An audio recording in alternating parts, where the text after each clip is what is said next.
Hello. Uh, Shortly, I'll be sharing my thoughts on the last two episodes of Wishbone, the last two 25-minute episodes, I should say. And then there's the big hour and a half one, which I will do next Monday. And then on next Thursday, what I'm going to do is I have asked in these videos various questions, not expecting any answers, but just like, I wonder why they did this, I wonder why they did that throughout Wishbone. And um, I'm not going to go back and find each of those questions and try to answer them, but I did find an oral history of the show in a Texas newspaper. Texas is where the show was filmed, and I'm going to read that. I'm going to watch a video I found on YouTube that seems to be an interview with Wishbone Soccer, the dog, and his trainer. And maybe I'll read the Wikipedia entry or try to find other things, but I'll do a video on the most interesting tidbits that I learn about the show from those. So not focused on any particular books or episodes, but just the interesting things I learned. Maybe it won't be that long. Um, but that's then. For now, I have the Northanger Abbey and the Aeneid episodes. Northanger Abbey, the only Jane Austen novel that I really like. And Wishbone does an interesting thing here, kind of like at the beginning of the Moonstone. He says Wilkie Collins made up this legend about a stone, a diamond in India, which is not the canonical way to introduce the book, um, but but an interesting tiny tidbit. And so Wishbone introduces Northanger Abbey as Jane Austen finished or completed Northanger Abbey in 1803. He doesn't say published. The book didn't come out until 1817, after Jane Austen had died, but it was the first that she actually completed. And it's just interesting that that language and that little tidbit, that little bit of trivia, in a show for children. So again, they don't even know who Jane Austen is, but unless they have a particular kind of parent. And speaking of that kind of parent, Catherine Morland might be that particular kind of parent. She is one of the main characters in Northanger Abbey. She is very, very into the book that is in the text of the novel and referenced in the Wishbone episode is The Mysteries of Udolpho, which is mystery is in the name. It's kind of a gothic novel on the creepy side, and this is what she's into. This is the kind of thing that she's into, and I think that she's the kind of person who today she'd be really into Harry Potter, Lord of the Rings, Game of Thrones, Dracula, Frankenstein, which was published a year after Northanger Abbey. So she would be, what I'm saying is she'd be the kind of person that most of my friends are. And Jane Austen kind of uses the character of Catherine Morland, as a kind of a warning about being too into a particular fictional story. Henry Tilney, the character Wishbone plays, is kind of courting Catherine, and invites her at one point to his family home, which is the titular Northanger Abbey. And it's a big, kind of scary-looking house. Think Downton Abbey, but not as bright and shiny and prestige television. And Catherine lets her imagination run wild, and goes a bit too far, because in how in Beauty and the Beast they say you can go anywhere but not the West Wing. In Northanger Abbey, I think it's the same thing. I think it's you can't go.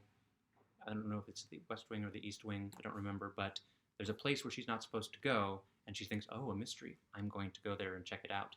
And they don't let people go in there. They don't want people to go in there because that's where somebody died, and it's full of awful memories, and she gets in a little bit of trouble for it.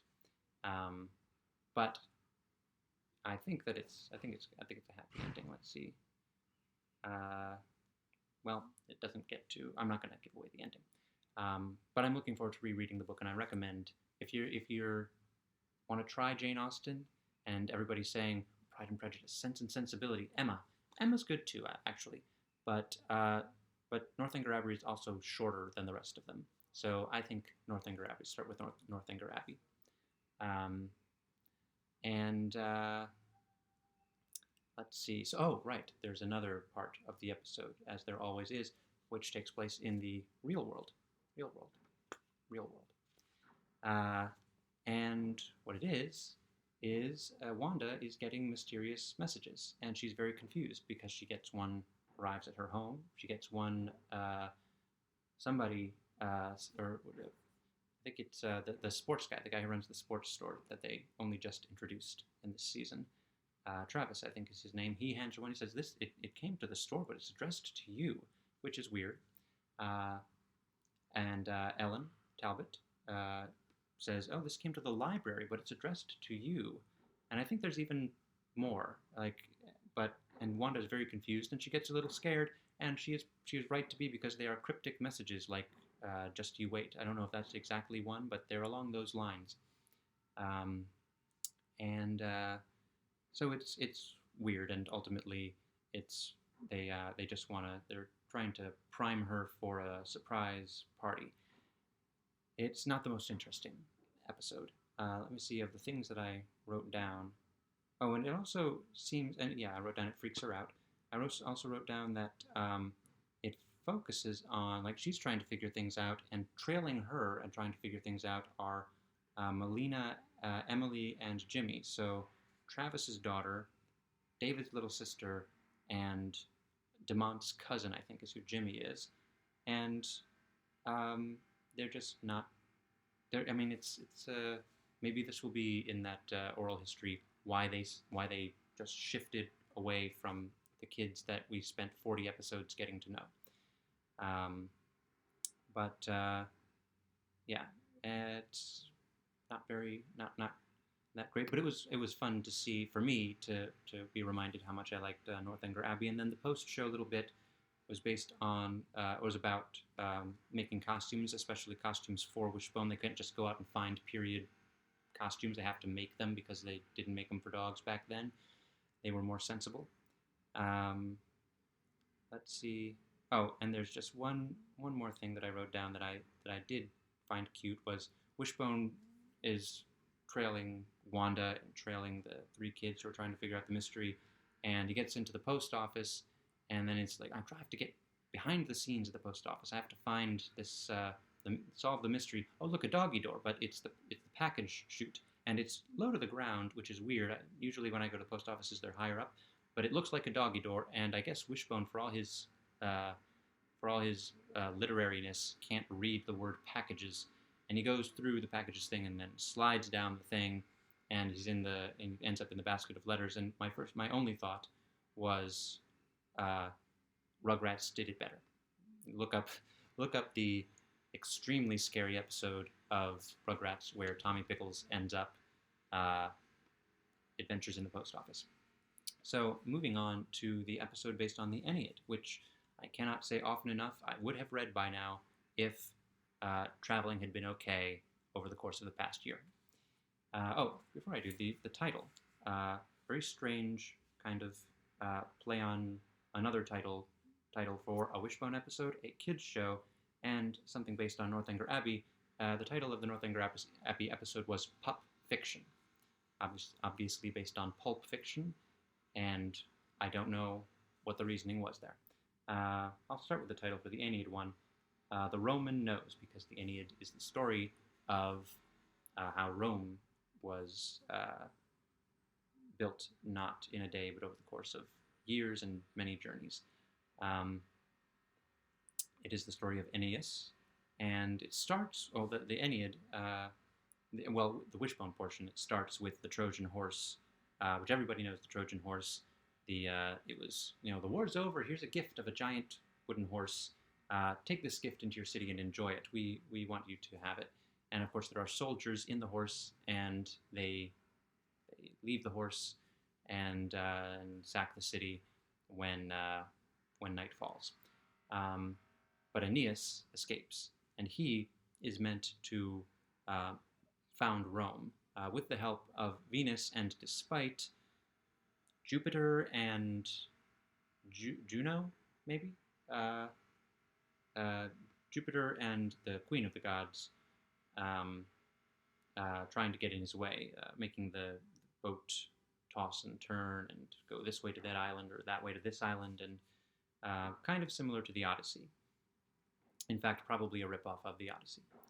Um, but in the meantime, in the real world, uh, there's a gas leak, which means that the Talbots and Wanda and everybody in town has to leave their house.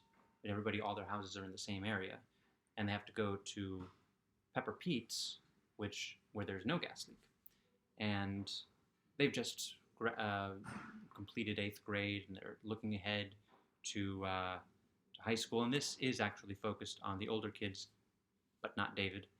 Um, and there seems to be maybe a hint of romance between Sam and Joe. They go off together to sit on this stump that is supposed to be all that's left of the first oak tree in Oakdale. And if you sit on it and close your eyes, you can see the future. And they sit on it. They don't close their eyes. They don't see the future. But then they start talking about the future and make some guesses, which is kind of like seeing the future. But the whole thing is, it starts with Ellen and Wanda looking at old pictures of Joe because, again, he's about to go to high school. And eventually somebody brings up some old yearbooks, and they start looking through those. We don't see Sam's dad, even though they're at Pepper Pete's, and Sam is being a waiter.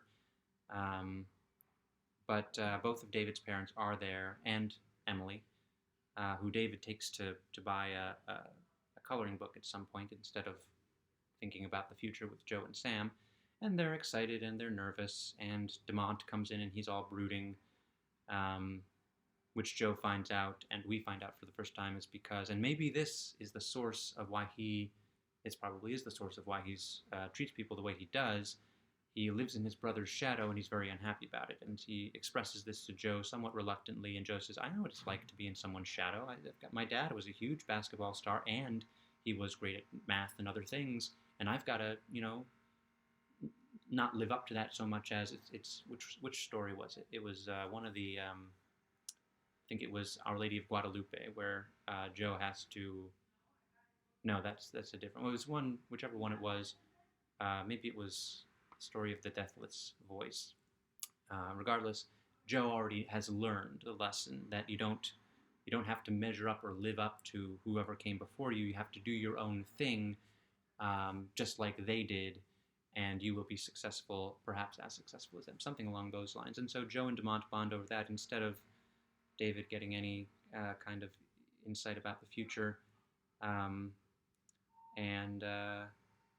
Aeneas, meanwhile, he has his adventures. He stops at a kingdom run by, I guess, a queen called Dido, and Venus sends Cupid to make sure that Dido falls in love with Aeneas and will let him stay, but then Venus also sends Mercury to remind Aeneas to leave. I will have to read this at some point. I read portions of it in middle school, and actually I have a middle school anecdote related to this, because I'm pretty sure that in Latin class in 6th grade, you take foreign language classes and they give you the foreign language name to go by, and I think I was Aeneas. I think that was my name. Possibly because also begins with an A. Let's see. There's Joe says that he might want to, when he and Sam are sitting on the stump, and Sam says she wants to do photography, and they have had her doing photography, not much else, but they have had her doing photography this season. And then Joe says he might try drumming for the jazz band, so maybe he's branching out from basketball and his extracurriculars. And they find out, somewhat interestingly, that Ellen was one of the people behind building a trophy case at the high school for non-sports trophies. So for when I was in high school, I only won one trophy. I've only won one trophy in my life, and actually it was kind of 2 trophies, because it was a Shakespeare recitation competition, and I won it. It was a local thing. Schools sent kids to do a monologue and a sonnet, and since I won, my school got a trophy, a big trophy that gets passed around to schools, and I got a smaller trophy that I have in a closet somewhere, and I know where, but it is in a closet currently, nicely packed away. So we were supposed to give the trophy to the next school that won. They never came and got it. The people who give the trophy to schools never came and got the trophy. So at least not as far as I ever knew. So it might still be where it was. I haven't visited my school in a while. Um, but yeah, that's so a couple of school anecdotes there. But a trophy case for trophies that aren't related to sports, an important thing. I think that's. I mean, Aeneas learns that he is to be, uh, or that his descendants will include uh, Julius Caesar and Romulus, whose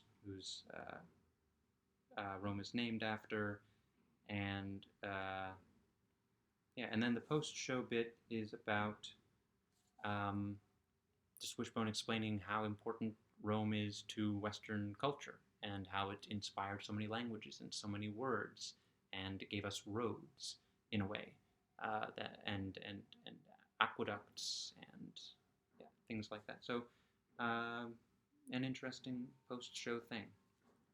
Obviously, these episodes I don't have very much to say about them, or maybe I do. I don't know. Maybe this video is about as long as the rest, but I'm excited I'm excited to have finally seen all of Wishbone and comprehended it, and with the context of having read the books, um, I'm excited to experience a 95-minute episode of Wishbone. The Sleepy Hollow one is 54 minutes, so this is only a bit longer, but still, I was watching these episodes and I was thinking, can I watch this for an hour and a half straight? And I'm about to find out. And I almost certainly will not pause it in the middle and say we need to take a break. But in the meantime, let's wag another tail.